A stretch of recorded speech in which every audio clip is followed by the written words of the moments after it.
पिछले सेशन में हमने प्रिमिटिव डेटा टाइप और रैपर क्लासेस के एग्जाम्पल को देखा था। उन दोनों के फर्क को हमने पिछले सेशन में वर्कआउट किया था। इस सेशन में हम बात करने वाले हैं प्रैक्टिकल एग्जाम्पल जो रैपर क्लास से रिलेटेड है और साथ ही बॉक्सिंग और अनबॉक्सिंग जो रैपर क्लास से जुड़ा हुआ कॉन्सेप्ट है। सबसे पहले रैपर क्लास के एग्जाम्पल की बात करते हैं। जैसे कि मैंने पिछले सेशन में बताया था, जब भी आपको डेटा को एज एन ऑब्जेक्ट स्टोर करना है तो रैपर क्लासेस आपको प्रयोग करनी पड़ेंगी। तो यहाँ पे हमारे पास रैपर एग्जाम्पल डॉट जावा के नाम से पहले से एक एग्जाम्पल उपलब्ध है, लेकिन यहाँ पे एक हमने समरी के रूप में कुछ इन्फॉर्मेशन दी गई है नीचे की तरफ, जो कि रैपर क्लासेस की इंप्लीमेंटेशन को बताती है। जैसे हमने यहाँ डबल डी एक वेरिएबल लिया है जिसमें हमने स्टोर किया है 197.45। इसको हम नॉर्मल एक वेरिएबल की तरह प्रिंट करवा सकते हैं, जैसे यहाँ पे प्रिंट करवाया है। लेकिन अगर इसे एज एन ऑब्जेक्ट यूज करना हो तो फिर हम डबल जो रैपर क्लास है जिसमें डी बड़ा है, एक ऑब्जेक्ट क्रिएट करेंगे ओबीजे से न्यू डबल के साथ, ब्रैकेट में उस वैल्यू को या वेरिएबल को पास करेंगे जिसको ऑब्जेक्ट में कन्वर्ट करना है। तो हमने इस डी की वैल्यू को ऑब्जेक्ट में कन्वर्ट कर दिया है। तो इस प्रकार हमने आसानी से जो ये वैल्यू है इसे ऑब्जेक्ट में कन्वर्ट कर दिया है और इसे प्रयोग कर सकते हैं। तो इस प्रकार आप किसी भी वैल्यू को आप आसानी से ऑब्जेक्ट में बदल सकते हैं। यहाँ मैंने डबल रैपर क्लास का प्रयोग किया है, लेकिन आप अपने एग्जाम्पल में अगर इंटीजर वेरिएबल है तो इंटीजर क्लास का, और कैरेक्टर वेरिएबल है तो कैरेक्टर क्लास का प्रयोग कर सकते हैं। अकॉर्डिंग टू रिक्वायरमेंट अपने वेरिएबल या वैल्यू को ऑब्जेक्ट में कन्वर्ट कर सकते हैं। जैसा हमने पिछले सेशन में बात की थी, रैपर क्लासेस कुछ प्री डिफाइंड मेथड्स भी देते हैं जिससे हमारा कार्य कुछ लेवल्स पे आसान हो जाता है। जैसे एग्जाम्पल के लिए मान लीजिए मुझे इस डबल में स्टोर की गई वैल्यू को किसी छोटे वेरिएबल में स्टोर करना है, तो ऐसे केस में तो डबल क्लास इसके लिए मुझे काफी सारे मेथड्स प्रोवाइड करती है जिनको मैं ऑब्जेक्ट के साथ चला सकता हूं। जैसे अगर मान लीजिए मुझे बाइट में किसी वैल्यू को कन्वर्ट करना है पर एक्चुअल में वह वैल्यू डबल की है, तो मुझे कन्वर्ट करने के लिए सबसे पहले उस पर्टिकुलर वैल्यू को ऑब्जेक्ट में कन्वर्ट करना पड़ेगा, जो कि मैंने यहां पे किया है। और अब object dot byte value method के साथ में इस ऑब्जेक्ट में प्रेजेंट जो वैल्यू है उसे बाइट के बी वेरिएबल में स्टोर कर सकता हूं। लेकिन यहां पे आपके पास कुछ डेटा लॉस रहता है, क्योंकि जब भी आप बड़ी डेटा टाइप से छोटी डेटा टाइप में स्टोर करेंगे तो डेटा लॉस रहेगा। कुछ वैल्यू हो सकता है स्टोर ना हो, जैसे कि हमें पता है बाइट जो है -128 से लेकर प्लस के 127 तक वैल्यू ही स्टोर कर सकता है, तो इस कारण से इसमें एक नेगेटिव वैल्यू स्टोर होगी।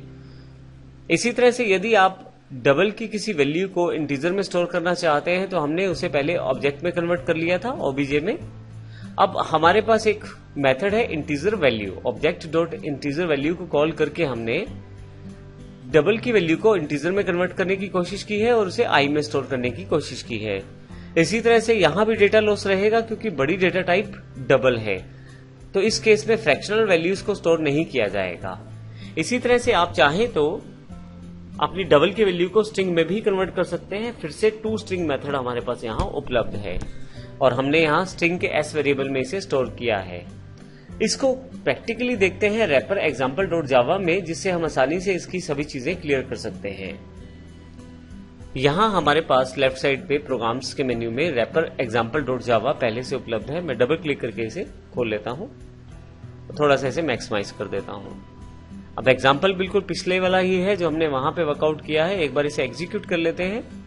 आप देखें यहां पे वैल्यू ऑफ डबल दिखाया जा रहा है, डबल ऑब्जेक्ट का वैल्यू, बाइट का आउटपुट है, इंटीजर का है, स्ट्रिंग का है। तो आइए एग्जाम्पल को समझते हैं। पहले हमने सबसे पहले एक रैपर एग्जाम्पल क्लास को डिफाइन किया है, उसके पश्चात स्टैटिक वॉइड मेन में आकर मैंने डी वेरिएबल जो है क्रिएट किया है जिसमें ये वैल्यू स्टोर की है 197.45।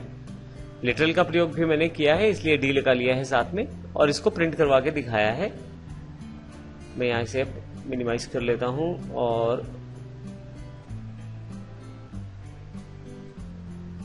और ये सेक्शन में यहां से क्लोज कर देता हूं। अब यहां पे हमने जो पहली लाइन आउटपुट दी है वो एज इट इज यहां पे दिखाई दे रही है, लेकिन अब की बार मैंने उसको एक ऑब्जेक्ट में कन्वर्ट कर लिया है। डी वैल्यू को, डी में ये वैल्यू स्टोर थी, मैं चाहूं तो वैल्यू डायरेक्ट भी दे सकता हूं या वेरिएबल का रेफरेंस, जैसे मैंने वेरिएबल दे दिया है यहां पे। फिर मैंने इसे एक ऑब्जेक्ट में कन्वर्ट किया है डबल रैपर क्लास के द्वारा। अब इस ऑब्जेक्ट को भी मैंने प्रिंट किया है यहाँ पे, तो मेरे पास जो आउटपुट है वो एज इट इज 197.45 है अगर आप दूसरी लाइन में देखें तो। लेकिन इसके पश्चात मैंने कन्वर्जन शुरू किया है।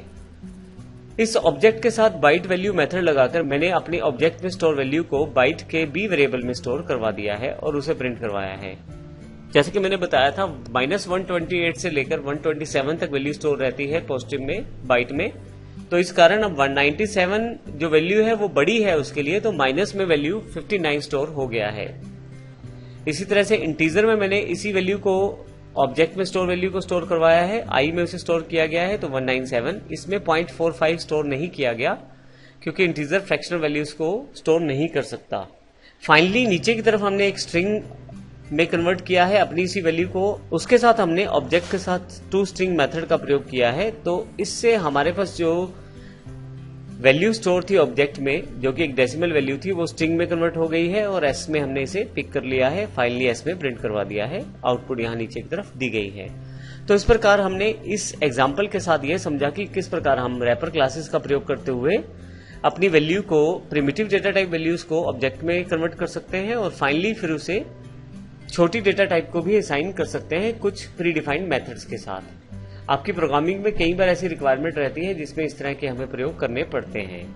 जैसा कि मैंने यहाँ जो डबल रैपर क्लास है उसके कुछ मेथड्स को ही प्रयोग किया है, जैसे बाइट वैल्यू, इंटीजर वैल्यू और टू स्ट्रिंग। यदि आप इस यूआरएल को फॉलो करें तो आप देखेंगे कि double.html में और भी बहुत सारे मेथड्स दिए गए हैं जिनका प्रयोग आप कर सकते हैं। मैंने यहाँ पे कुछ एक एग्जांपल्स को ही प्रयोग किया है, बल्कि यहाँ यदि आप इस यूआरएल पर जाएं तो आपके पास क्लास डबल, जो कि हमारी रैपर क्लास है, इससे रिलेटेड काफी सारे मेथड्स यहाँ पे अवेलेबल आपको दिखाई देंगे। आप अपनी रिक्वायरमेंट के अकॉर्डिंग इन एग्जांपल्स का प्रयोग भी कर सकते हैं। तो यह जावा की तरफ से दी गई डॉक्यूमेंटेशन है जिसमें काफी सारे एग्जांपल्स और काफी सारी जानकारियां यहाँ पे अवेलेबल है, जिसमें पर्टिकुलर मेथड्स को प्रयोग कर सकते हैं, जिसमें आप आसानी से काफी सारी चीजों को सीख सकते हैं और आसानी से अपनी प्रोग्रामिंग को वर्कआउट कर सकते हैं। जैसे एग्जांपल के लिए स्ट्रिंग से रिलेटेड फंक्शन है, मैं यहाँ क्लिक कर देता हूँ तो मेरे पास यहाँ पे उसके रिलेटेड सारी इन्फॉर्मेशन अवेलेबल हो जाती है। तो इस तरह से आप इन एग्जांपल्स का प्रयोग कर सकते हैं। नेक्स्ट सेशन में हम बात करेंगे ऑटो बॉक्सिंग और अनबॉक्सिंग की, जो कि रैपर क्लासेस से जुड़ा हुआ ही एक इम्पोर्टेंट कॉन्सेप्ट है। धन्यवाद।